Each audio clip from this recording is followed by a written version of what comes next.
Hey guys, welcome back to our channel. If you're having trouble with your Instagram not logging in, today's video I'm going to show you how you can fix it. Head over to your Play Store, search for Instagram. If your application shows update, tap on update and update your app. If it shows open, leave this as it is and head over to your settings. Scroll all the way below until you see apps. Open your apps.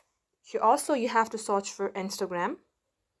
Launch your Instagram and then tap on storage.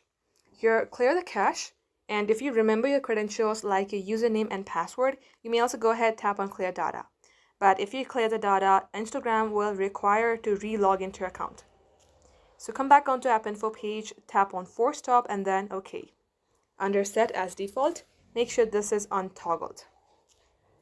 Now see if this fixes your problem after restarting the device.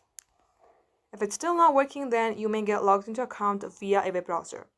Open your browser, type in Instagram login Chrome, and then you will see login link right here. Open the link and get logged into your account.